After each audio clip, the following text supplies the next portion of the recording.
जिज्ञासु मित्रों, एक बार एक गांव में जाने का अवसर प्राप्त हुआ और उस गांव में सत्संग प्रवचन का कार्यक्रम चल रहा था। कथा का कुछ कार्यक्रम चल रहा था और जब जो वहाँ कार्यक्रम कर रहे थे वो परिचित थे मुझसे, पहले से परिचय थे। तो उन्होंने ही मुझे फ़ोन कर कर कहा कि ऐसे हमारा कार्यक्रम चल रहा है, आप वहाँ पर आइए। मैंने कहा कि चलो ठीक है, काफ़ी दिन बाद मुलाकात भी हो जाएगी। वहाँ पर चले गए। जब पर पहुँचे तो कार्यक्रम समाप्त हुआ और कार्यक्रम समाप्त होने के बाद जो व्यास जी थे, कथावाचक थे, उनको किसी के घर में कोई निमंत्रण था भोजन वोजन पर, तो उन्होंने मुझसे भी कहा कि आप भी चले। मैंने कहा कि मैं भोजन वोजन तो करूँगा नहीं, लेकिन उन्होंने आग्रह किया तो मैंने कहा आपके साथ चल सकता हूँ, कुछ वार्तालाप हो जाएगी, इसी बहाने कुछ बातचीत हो जाएगी। तो बातचीत करते हुए हम चले गए। जिन महानुभावों ने निमंत्रण दिया था अपने यहाँ भोजन का, तो जो है उनके यहाँ पर पहुँचे और उनके यहाँ पर पहुँचकर बातचीत चलती रही, आध्यात्मिक बातें, शास्त्रों की बातें, और इस प्रकार से ये चलता रहा। तो उतने में फिर किसी के घर के अंदर जो है कुछ रोने की आवाज़ आई। जब रोने की आवाज़ आई तो हमने सोचा कि भाई लगता है कोई दुखद घटना घट गई है घर में, तो कुछ ऐसे रोने की आवाज़ आ रही है। तो भाई साहब से बुलाकर पूछा, तो उनसे पूछा कि भाई क्यों, कहाँ से, कौन रो रहा है? तो बोले कि नहीं नहीं, कोई घटना नहीं घटी है, बस थोड़ी सी समस्या है और जो है एक बीमारी है। तो बीमारी किसकी है? तो उनकी एक बहन है, उनको कुछ ऐसा समस्या कुछ दिनों से ऐसे चल रहा है। मैंने कुछ दिनों से क्या समस्या? तो वो जो स्वामी जी थे कथावाचक थे, बोले कि चलो देखते हैं क्या चीज़ है, क्या बीमारी है। तो उन्होंने भी कहा कि हाँ, आप लोग आए हैं तो ज़रूर एक बार देख लीजिए, अगर इसके समस्या का निदान कुछ हो सके। तो गए वहाँ पर। जब गए तो वो जो बहन थी वो लगभग उम्र होगी 35-40 के आसपास। अब वो जो थी बड़ी पहले तो वो रो रही थी, लेकिन जब हम लोग वहाँ पहुँचे तो वो हंसने लगी। अब वो ठहाके मारकर हंसने लगी। तो हमने पूछा कि क्या हुआ, क्यों हंस रही हो? तो बोला कि तो वो बोले कि बस तुम लोगों को बुलाने के लिए मैं हंस रही हूँ। अच्छा, हमें बुलाने के लिए क्यों भाई, क्या हो गया? मैंने पहली बार ये दृश्य देखा, मुझे समझ में नहीं आया कि आखिर ये हो क्या रहा है। पहले तो इसके रोने की आवाज़ आ रही थी, अब ये हंस रही है खूब। तो हंस रही है तो फिर मैंने कहा कि क्या मतलब, जो महात्मा जी थे उन्होंने पूछा कि क्या क्या मतलब, कि क्या, क्यों हंस रही हो, क्या तुमको दिक्कत क्या है? तो बोले कि मुझे हलवा खाना है। हलवा खाना है? तो अब ये बात समझ में ना आए तो बड़ा, तो फिर वो गुस्से में आ गई, क्रोध में, एकदम क्रोधावेश में आ गई, कहने लगी महात्मा जी को। तो इतने में समझ गए महात्मा जी कि भाई ये क्या चीज़ है। उन्होंने उसको कहा कि इसको अलग से बिठाओ, आप सब लोग थोड़ा दूर दूर हो जाओ, और अभी कुछ करते हैं। कुछ उनके बैग में गोमूत्र रखा हुआ था, गोमेद अर्क जो होता है, उसको उन्होंने लिया और उस पर कुछ छींटे उटे मारे, उसके कुछ गंगा जल के छींटे मारे, जिससे कि वो थोड़ी शांत हुई। लेकिन फिर से जो है उसकी आवाज़ ऊँची हो गई और लग ही नहीं रहा था कि कोई औरत बोल रही है, ऐसा लगता है जैसे कोई मर्द बोल रहा है, आवाज़ ऐसी थी। फिर वो समझ गए, उन्होंने अपने हिसाब से उसको हैंडल करना शुरू किया और जो है उसको पूछना उससे शुरू किया कि तुम कौन हो, क्या हो। समझ में तो आ ही गया कि भाई कोई इसके ऊपर, ये जो लड़की है वो ये स्वयं औरत जो है, ये स्वयं नहीं है, इसके ऊपर कुछ और है। तो ये साफ दिखाई दे रहा था और बड़ा, मेरे लिए तो बड़ा ही भयानक दृश्य था, क्योंकि पहली बार मैं ऐसे दृश्य से सामना कर रहा था। तो अब हुआ क्या कि उन्होंने जो है उसको बहुत डांट लगाई, फटकार लगाई, उससे पूछा कि बता तू कौन है, कहाँ से आया है? तो उसने अपना नाम बताया, नार सिंह, कि मैं नार सिंह हूँ। कहाँ से आया है? तो मैं पता नहीं, कोई गांव का नाम उसने बताया कि मैं फलानी जगह से मैं आया हूँ, मेरा नाम नार सिंह है और मैं जो हूँ बहुत ताकतवर हूँ, बहुत शक्तिशाली हूँ, और मैं इसको मारकर अपने पास ले जाऊँगा, इसकी आत्मा को। ऐसे ऐसे बोलना शुरू किया। तो ना जो महात्मा जी थे, जो कथावाचक थे, उन्होंने कहा कि देखो मैं ये तुम्हें करने नहीं दूंगा, और तुमको यहाँ से जाना पड़ेगा, जाओ यहाँ से। सबको उन्होंने कहा कि सब जो है राम नाम के उसमें ध्यान में बैठ जाओ। तो सब लोग जो है, हम लोग जो अपने इष्ट को मानता था, कोई शिव का ध्यान करता था तो शिव को, फिर कोई राम को, तो ऐसे ऐसे सब लोग ध्यान में बैठ गए। ध्यान में बैठने से उसकी शक्ति कमज़ोर पड़ने लगी। सब लोग जब ध्यान में बैठ गए और ईश्वर के सुमरन में बैठे तो उसकी जो शक्ति थी वो थोड़ी कमज़ोर पड़ने लगी, और वो जो है और कि नहीं रोको, इन सबको रोको, मुझसे बर्दाश्त नहीं हो रहा है, ऐसे और चिल्लाने लगे खूब तेज। तो इस तरह से बड़ा भयावह दृश्य था, बड़ा विचित्र दृश्य था, बड़ा अराजकता वाला माहौल बना दिया। लेकिन फिर से संभलने लगा, कंट्रोल में आने लगा। तो मैं नारसिंह हूँ, उससे बहुत सारी बातें चित हुई। मैंने भी कई प्रश्न उससे पूछे कि भाई कैसे, इस मतलब कि तुम प्रेत हो? तो बोला कि हाँ मैं प्रेत हूँ। और कब, कितने साल से हो? तो उसने कहा कि मैं 500 वर्षों से हूँ। 500 वर्ष अपनी उसने उम्र बताई कि प्रेत योनि में भटक रहा हूँ। तो प्रेत योनि में तुम कैसे आ गए? क्यों भटक क्यों रहे हो? मतलब कौन से लोग भटकते हैं, क्यों ऐसे भटक रहे हो? तो तुमको तो भटकना नहीं चाहिए, तुम्हें प्रभु के शरण में जाना चाहिए, क्यों भटक रहे हो?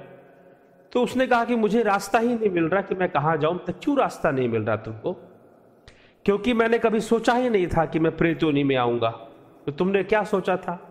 तो उसने कहा कि मैंने क्या सोचा था, जब मेरे पास शरीर था, जब मैं शरीर में था, तो मैंने यही सोचा था कि खाएंगे पिएंगे, जितना सुख भोग सकते हैं भोगेंगे, जैसे हर आदमी सुखी रहता है वैसे मैं भी सुखी रहना चाहता था।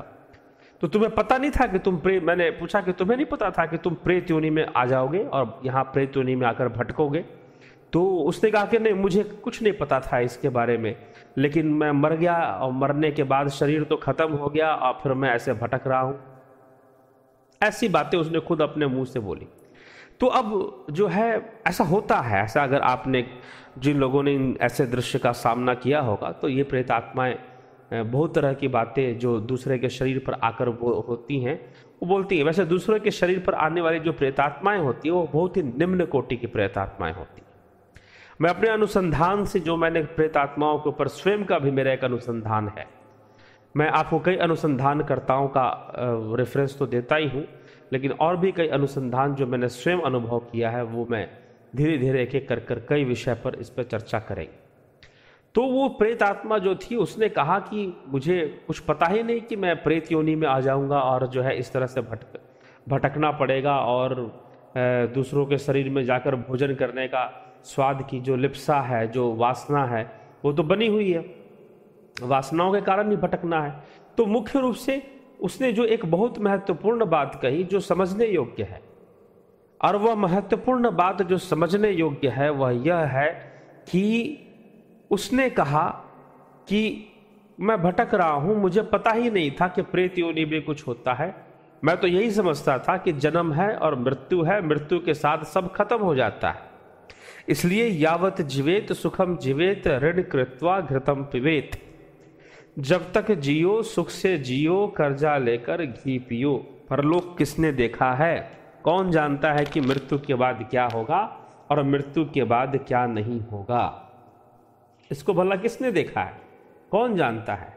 तो इस तरह की बातें जो है वो समझता था, लेकिन अब तो वो प्रेत योनि में भटक रहा था। अब करे तो क्या करे?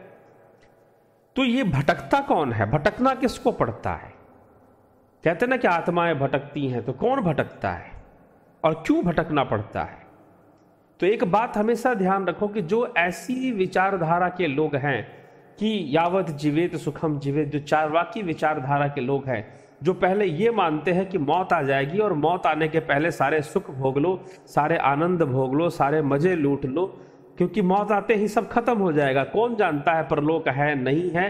तो जिसने कभी परलोक को जानने का प्रयास ही नहीं किया जीवन के रहते, जिसने कभी कुछ समझने का प्रयास ही नहीं किया, जिसने स्वयं के रहस्य को जानने का प्रयास नहीं किया, अपने जीवन के अस्तित्व को मात्र इंद्रियों तक सीमित रखा और इंद्रिय भोग तक सीमित रखा, तो जो ऐसे लोग हैं, जो इस प्रकार की विचारधारा वाले लोग हैं, जो इसको नहीं समझते हैं और ना समझकर जो है अपना जीवन व्यतीत करते हैं, तो ये चारवाक की विचारधारा है।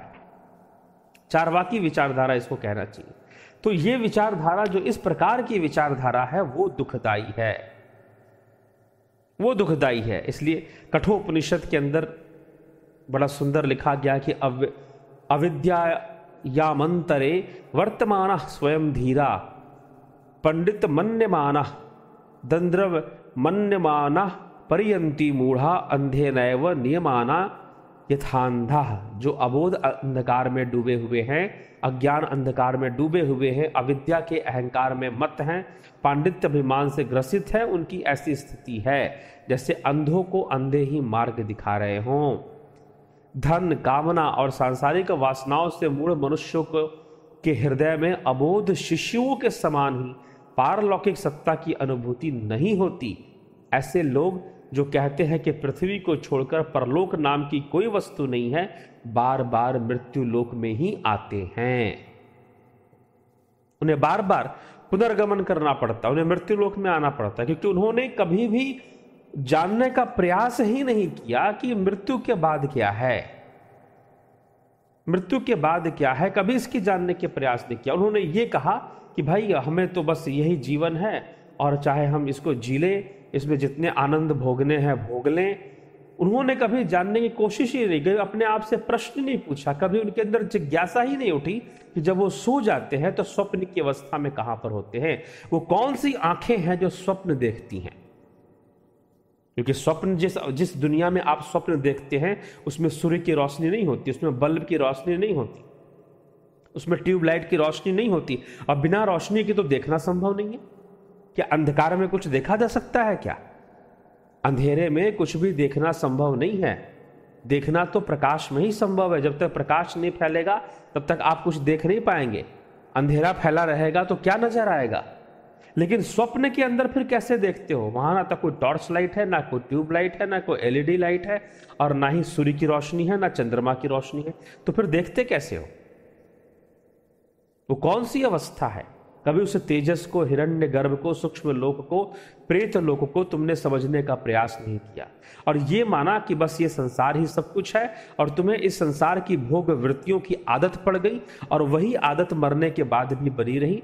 मृत्यु तो शरीर का हो गया, लेकिन जिसको आदत पड़ी थी वो मन, वो सूक्ष्म शरीर, उसके अंदर ये सांसारिक वासनाएं थी, संसार को भोगने की वासनाएं उसके अंदर थी। अब वो तो चाहेगा ना कि दोबारा मुझे मिले, भटकेगा, क्योंकि उसने सोचा ही नहीं था कि ऐसा कुछ होगा कि मरने के बाद मेरा अस्तित्व बचा रहेगा, मरने के बाद मेरा व्यक्तित्व बचा रहेगा।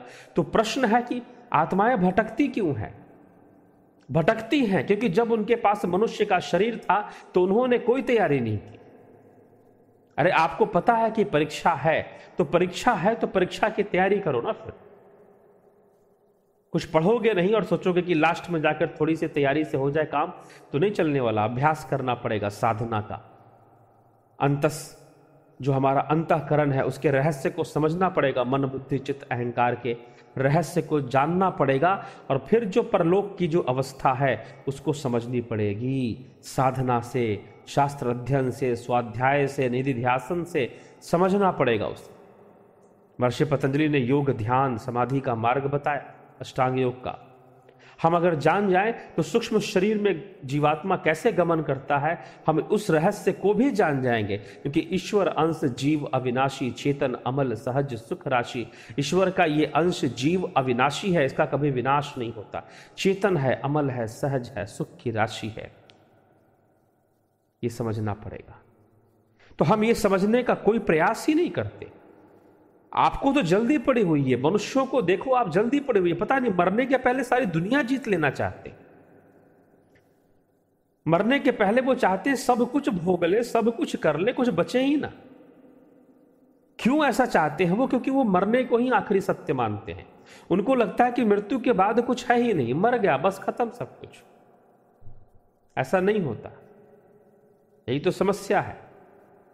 अगर ऐसा होता तो फिर प्रेत विज्ञान या सूक्ष्म लोक पुनर्जन्म का सिद्धांत यह हमारे सामने नहीं आता, यह हमारे सामने नहीं आता है। इसलिए हमें खुद ये समझने की आवश्यकता है कि ऐसा क्यों है।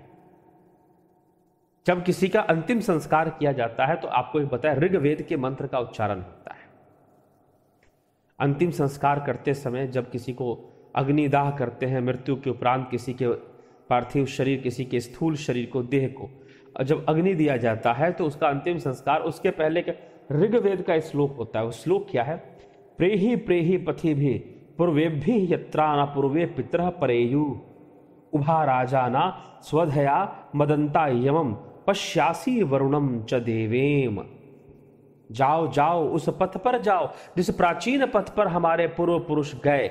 सकल पापों को फेंक कर उसी ज्योतिर्मय देह में लौट जाओ, तब वहां जाकर उनके साथ मिल जाओ। हम भेजते हैं कि देवलोक में जाओ, पितरलोक में जाओ, अपने अपने मरे हुए घर के मरे हुए लोगों को वहां जाओ, क्योंकि वो मरा नहीं है, मात्र उसका शरीर नष्ट हुआ है और हम शरीरी हैं। और जब हम शरीरी हैं तो हम उनसे कहते हैं कि तुम हमारे बीच में क्यों रहोगे, क्योंकि तुम अब शरीरी नहीं हो। और फिर भी तुम अगर इस शरीर से मोह रखोगे तो तुम्हारा भटकाव है, तुम भटकोगे। तो भटकने का कारण, आत्माएं भटकती हैं, इसलिए भटकती हैं क्योंकि उन्होंने कभी ये सोचा ही नहीं कि मृत्यु के बाद भी कुछ बचेगा, क्योंकि उन्होंने कभी जानने का प्रयास ही नहीं किया, स्वयं के ऊपर कभी अनुसंधान ही नहीं किया। स्वप्न क्या है? तेजस का लोक क्या है? निद्रा क्या है? सुषुप्ति कौन सी अवस्था है जीव चेतना की, मनुष्य चेतना की? कभी ढूंढते, कभी जानने का प्रयास करते, कभी ध्यान लगाकर बैठते और सूक्ष्म जगत में प्रवेश करते तो इस शरीर के रहते भी तुम कई प्रेत आत्माओं से मिल लेते और जान जाते कि रहस्य क्या है। तो जो भटक रहे हैं, जो प्रेत आत्माएं भटक रही हैं, वो क्यों भटक रही हैं? वो इसी कारण से भटक रही हैं क्योंकि उन्होंने अपने जीवन के रहते, अपने शरीर के रहते कभी सत्य को जानने का प्रयास नहीं किया। उन्होंने बस इंद्रिय भोग को ही परम सुख और परम सत्य समझ लिया और शरीर के मृत्यु के साथ सब कुछ खत्म मान लिया, सब कुछ नाशवान मान लिया। यही तो समस्या थी, यही तो दुविधा थी, यही तो नहीं होना चाहिए था, लेकिन वही हो गया। और जब वो हो गया तो परेशानी फिर आपको, कष्ट फिर आपको। आप प्रेत योनि में भटकिए, दूसरे शरीर का सहारा लीजिए अपनी सांसारिक इच्छाओं को पूर्ण करने हेतु। तो इसलिए विचार करना है, हमें जीते जी, हमें इस शरीर में जब तक हम हैं तभी हमें आगे के जीवन का विचार कर लेना है। और आगे के जीवन का तो विचार आदमी करता ही करता है, लेकिन मृत्यु के बाद का विचार नहीं करता। मृत्यु के बाद का विचार वो नहीं करता कि मृत्यु के बाद हमें कैसे रहना है। तो जैसा अभ्यास होगा वैसे ही तुम रहोगे। इस संसार में अगर अभ्यास गलत है, उन अभ्यास के कारण आसक्तियां गलत है, तो फिर मृत्यु के बाद भी तुम उन्हीं आसक्तियों में फंसे रहोगे। और अगर तुम्हें ईश्वर के नाम स्मरण में तुम्हारा मन लग चुका है, तो अगर मृत्यु आ भी गई तो उसके बाद भी तुम वही करोगे, तुम देवलोक को प्राप्त करोगे। अर्जुन ने पूछा ना कि क्या गति है? अगर कोई योगी योग करते हुए मृत्यु को प्राप्त हो जाए अथवा योग भ्रष्ट हो जाए तो मृत्यु के बाद उसकी क्या गति है? तो श्री कृष्ण ने कहा कि हे अर्जुन, वह देवलोक में जाएगा और देवताओं के समय अपने पुण्य का भोग करने के बाद जैसे ही पाप पुण्य का संतुलन विकसित होगा, वो फिर से मनुष्य लोक में आ जाएगा, मनुष्य जीवन को प्राप्त हो जाएगा। इस प्रकार से जो है श्री कृष्ण अर्जुन को समझाते हैं, जीवन को प्राप्त करके करेगा क्या? मनुष्य जीवन को प्राप्त करके वो फिर से अपने योग मार्ग को, जितना उसने योग कमाया, जितनी सिद्धियां उसने विकसित की है अपनी साधना से, अपने योग बल से, उन सिद्धियों के साथ उसका जन्म होगा और वो अपने योग मार्ग को और आगे बढ़ाएगा और आगे बढ़ जाएगा योग के रास्ते पर, योग के पथ पर। तो मित्रों, विचार करना है, भटकता कौन है? वो भटकता है जिसने कभी कुछ सोचा ही नहीं, जिसने स्वयं को जानने का कोई प्रयास नहीं किया, अपनी चेतना के विभिन्न आयामों को समझने का प्रयास नहीं किया, चेतना के विभिन्न स्तरों को समझने का प्रयास नहीं किया कि चेतना के विभिन्न स्तर कैसे बनते हैं और क्या कर्म करते हैं। तो अज्ञानतावश जीव मरने के बाद जो आत्माएं भटकती हैं वो अज्ञानतावश ही भटकती हैं। अगर उन्होंने पहले ही प्रयास किया होता कि वो जान ले कि सूक्ष्म शरीर क्या है, कारण शरीर क्या है, भक्ति क्या है, योग क्या है, प्रभु किस रूप में दर्शन देंगे, कैसे लाभ प्राप्त होगा, ये सारी बातें आप समझ लें, ये सारी बातें आप जान लें, तो फिर कोई दिक्कत नहीं है। मृत्यु आ भी जाए तो परलोक, आप परलोक में जाकर, प्रेत लोक में जाकर भी अनेकों काम कर सकते हैं, अनेकों कार्य कर सकते हैं। और कई ऐसे हुए हैं जो कि मरने के बाद उन्होंने उस योनि में जाकर सूक्ष्म रूप से बड़े बड़े काम किए हैं और दूसरों से करवाए हैं। तो विचारणीय है। विचार कीजिए, विचार करेंगे तो निश्चय ही आप भी मृत्यु के बाद का जीवन संभाल पाएंगे। अन्यथा नहीं संभाले, उसके बारे में कोई चिंतन नहीं किया, कुछ नहीं सोचा, तो फिर आपकी भी आत्मा भटकेगी, आप भी भटकेंगे। जैसे अंधेरे गली में कोई भटक रहा हो, रास्ता नहीं पता चल रहा, किधर मुड़े कहां जाए, ऐसा जीवन प्रेत आत्माओं का हो जाता है।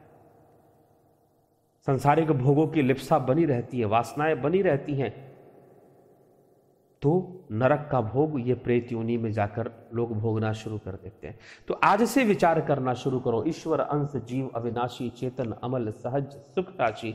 ईश्वर का ये अंश जीव अविनाशी है, और जब अविनाशी है तो कौन कौन सी गति होती है। अगर उसे स्थूल शरीर में पुनर्जन्म नहीं मिला तो निश्चित ही वो कुछ समय के लिए प्रेत योनि में भटकेगा ही भटकेगा।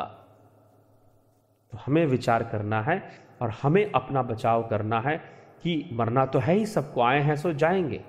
राजा रंग फकीर, जो आया है उसको अवश्य ही जाना है, लेकिन जाने जाने में फर्क है।